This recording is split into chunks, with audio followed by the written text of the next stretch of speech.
Hi, I'm Hillary DeMillo, and I'm here in the Mission Center, Arkansas Children's today.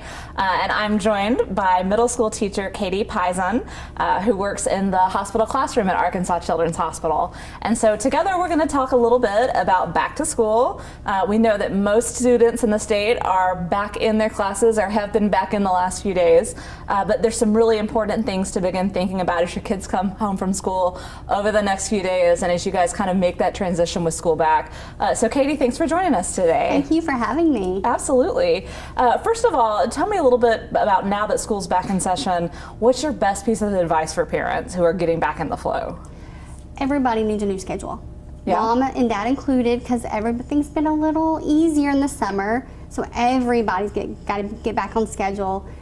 You do that as a team. Everybody gets a bedtime. Everybody gets routine. And then at nighttime, get back into that.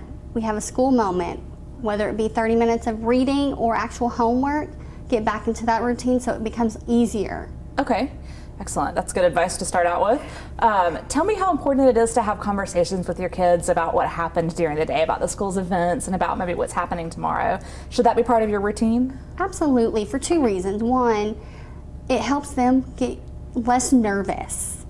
Because school starting is very nerve-wracking, the unknown. So them getting to talk it out with you about what happened and what's going to happen takes away a lot of nerves. But you're also showing interest in your child. You invest a lot in your child, and so by investing in their education and showing that you're interested, it makes them be more excited and more invested in school as well. Okay. Talk to me a little bit about developing a routine for homework and for studying. How hard is that, and why is it important? It's one of those things that I think, especially with so many activities that parents and kids participate in, can kind of go by the wayside. And it is hard because it's going to be different for each kid. If your kid does have after-school activities, you're going to have to fit those homework times in between. And so you've got to set that for yourself, but keep it consistent. If they don't have after-school activities, then it becomes, when does your child do best? Do they need to come home and do their homework right away? Or do they need a moment to decompress, have a snack, read a book, whatever it is before they start that homework time?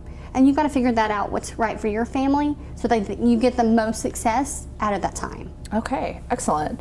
So we go immediately from after school, from activities and homework, to sleep. And tell me a little bit about why it's so important to establish good sleep routines. This is probably the hardest part of back to school. Okay. For everybody, including moms and dads. But in the summer, you let them stay up a little bit later because they can. So you're going to have to start that transition back to the earlier bedtime a little at a time. So you can't go from 9 o'clock to 7:30 overnight. Right. 15, 20 minutes, and start it the week before school if possible. If not, do the best you can to work him back to that. There'll be a lot less fights. Okay. That's good advice. Everyone's looking for that, especially with the sleep routine. Should the sleep schedule change based on age? Does that matter? It does. The younger they are, the more sleep they need. Okay. The older they are, they still need more sleep than they think they need, but they still need a good 8 to 10 hours even in high school. Plus, at school, there's a stamina to school. That's true. And so that's why they're so tired the first week of school. And so they've got to recognize that they've got to keep that stamina up for 9 months.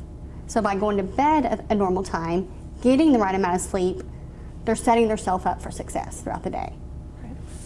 One of the things that I experience a lot with my son who's in kindergarten is a lot of I don't know, or it's fine when I try to talk to him about his day. What are ways that we can set up better conversations with our kids to kind of engage a little bit more and pull some more information out of them? That is a tough one. What I do with my son, who's in second grade, I ask him, what's your favorite part of your day? What was the best thing that happened today? What's the worst thing that happened today? What was your least favorite part? What are you looking forward to tomorrow? Take away the yes-no option. Will help them get a conversation started. Even if my favorite thing was, I got to pick my seat today. Oh, well then where did you choose to sit? Who did you sit by? Who did you talk to today? And then hopefully, fingers crossed, it'll lead to them being more open. And when they are more open, how does that influence their coursework and what they're doing in school? They'll feel more confident telling you when they're scared or nervous or feeling like they can't do it. They're struggling in something. They'll be more willing to tell you. Okay. And I mean, you know, just knowing mom's on their side, dad's on their side, that they have somebody on their team will always build more confidence. Do you have any other tips for building confidence? I mean, the beginning of the school year is a time when I think children are more nervous than usual. Some of us have kind of gotten through that the last few days with school starting back, but there's still some nerves coming in. Do you have any other tips for building confidence and helping equip children? I think sometimes, you know, whether it be the first day of school or maybe the Friday of the last week of school, have some sort of celebration thing, whether it be going to dinner or going to get an icy, something that makes it a positive experience. That'll take some of that away. But also, whether it be, what do you need? I need a new planner. Let's go get that.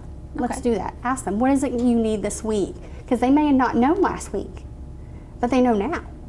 And so just being aware of those things and asking them, what do you need, will help them with that. Excellent. Anything I haven't thought about asking you that you wanted to share with parents about what they should be thinking about as school starts back? As mom and dads, we always wonder if we're doing the right thing. Right. And if you're doing the best you can for your child, you're doing everything right. I think that's what everyone needs to hear right now. I appreciate Dr. Katie Pizan joining us this afternoon here in the Mission Center. And thanks to our crowd for listening in a little bit to learn about back to school.